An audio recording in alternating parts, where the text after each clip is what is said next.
Hey, it's the Vegas Vic show here. We're going to listen to a little bit of Aaron Parnes. If you want to go check him out, he's on Aaron Parnes. He's on Substack as well. He's also on YouTube, and I believe he's on Instagram and TikTok. I really like following him. I think he is a great commentator. He gets to the point for breaking news, and we're going to listen to him talk a little bit about the primetime address by Donald Trump that's going to be at 9 p.m. this Thursday. And then we'll discuss after.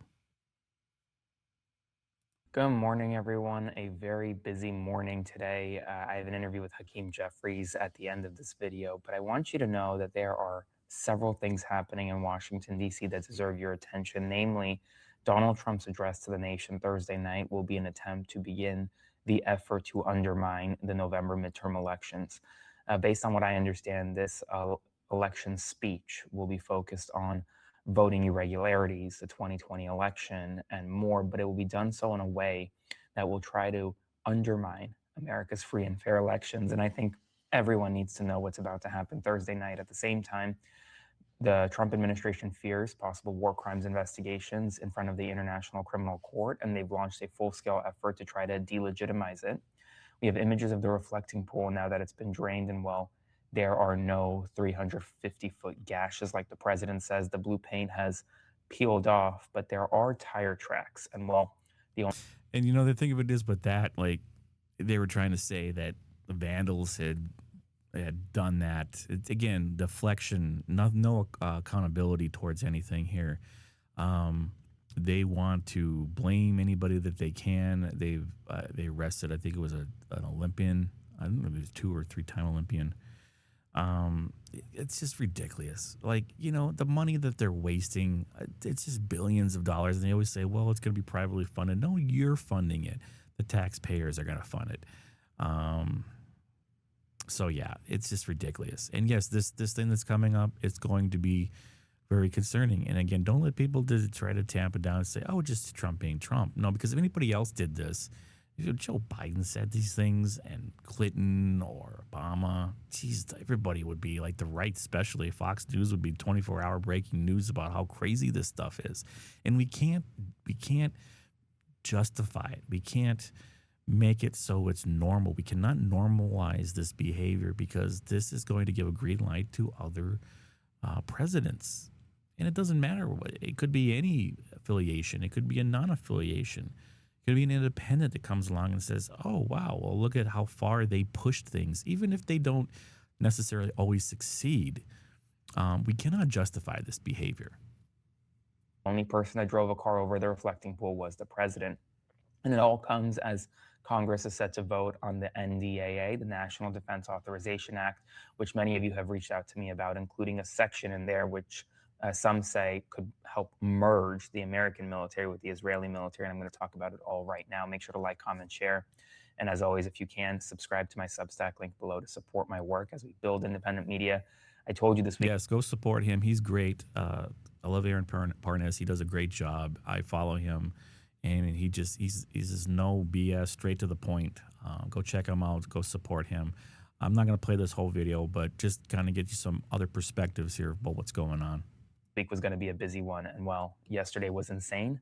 Get ready for it to even be busier today and tomorrow.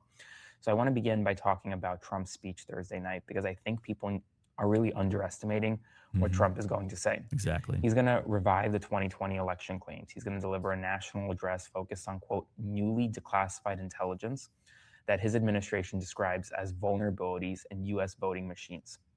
The speech will revisit his longstanding claims that the 2020 election was compromised, that there was fraud. There was no evidence of any fraud, but that doesn't mean he won't say it. And the administration has now formed a White House task force to investigate aspects of the 2020 election and has authorized a declassification of the intelligence related to the vote.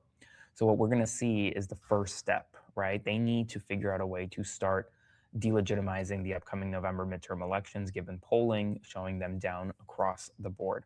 And so this is the first step to do so. If Trump wants to eventually declare a national emergency to try to seize the voting machines, seize ballots, And he can do that on Thursday. He could come on and say, "Hey, this is a national emergency." Here's the thing. Here's what they're trying to do. He's going to come out. We know he's going to do the communist speech. He's going to come out and say, "Oh, the Democrats, they're not just socialist Democrats. It's the biggest threat of our country in the 250 years, the communists." Why he's saying that? Listen to what he's saying, and also watch what they do. But listen to the wording. It's not just the Red Scare. It's not just to put the fear in people.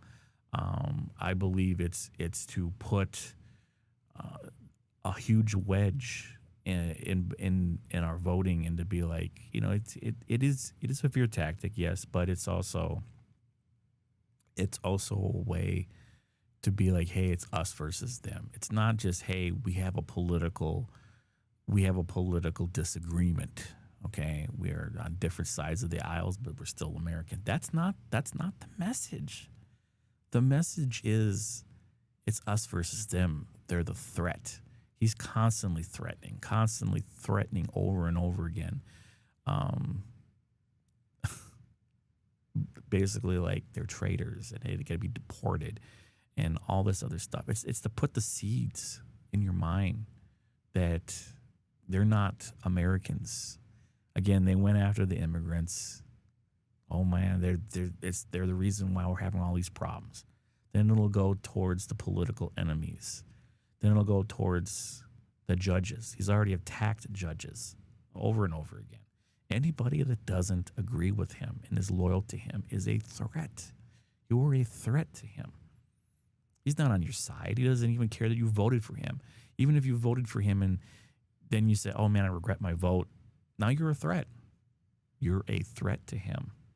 And when authoritarian leaders get backed in the corner, yes, they can be dangerous. And anybody that says not, I'm not, again, not advocating any type of political violence. I'm just saying that when they're backed into corners and they feel threatened and their power is threatened, the greed of power has infected Trump beyond anything. They created a monster with him, with the whole thing with the reality TV show. He was already a racist person. He was always a disgusting, misogynistic type person. But he was inflated by the TV show and now being elected twice. It starts with the people. It starts at the top, but it starts with the people. We're the checks and balances to elect the right people. And I believe we failed on doing that, because this is what's happening. This is what's happening now. And now also he's going to question senators' legitimate actual processes, that they're going to question whether they're even a senator. What are we talking about here? We're going to deport the senators? Are we going to strip them of their title? Who does he think he is? Come on.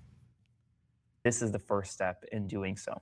And so he's going to deliver this primetime address to the nation Thursday night. There were some reports that he may try to claim that Georgia Senate elections in 2020, Ossoff and Warnock, the senators, are illegitimate senators. It appears as though they've since rolled that back. That Well, won't that's be good. happening, but that doesn't mean that this claim that he's going to make Thursday night isn't a big one. And I wouldn't be surprised that he would come on and say it anyways. Like, again, anything they say, don't believe, because that was one of the things he's going to talk about. And he'll talk about it regardless. He'll probably put a true social claim out. And again, this is an address to the nation. This is another whole nother level, because now you're on prime time. And to spew any type of craziness, it's just absolutely absurd. And I do believe he will probably come on and say something, because it's Trump. He's not going to stick to the teleprompter. When he gets on a roll like this, he's gonna start going and going. And it's something everyone needs to monitor. And it comes as the Trump administration are now doing a full throttle push to delegitimize the International Criminal Court, arguing that the ICC could expose U.S. leaders, military personnel, and allies to war crimes investigations. And of course, and they also got rid of, there was a committee, there was a bipartisan committee with they had Republicans and Democrats on there that were for elections, integrity. They fired most of them. Most of them resigned. I mean, again, there's to get rid of the accountability. If you want to go watch the rest of that video, it's over at Aaron Parnas. But yes, it's going to be really interesting to hear what he's got to say, and I wouldn't put anything past him at this point because yeah, he's getting frustrated and he's going to say more and more just off the wall wild things, and uh, yeah, it's a never ending show of BS. So if you like what you hear here, please like and subscribe. I'm trying to keep these videos between 10 and 13 minutes. We'll have maybe some longer form content as we go. But again, thanks for watching and stay tuned for more content.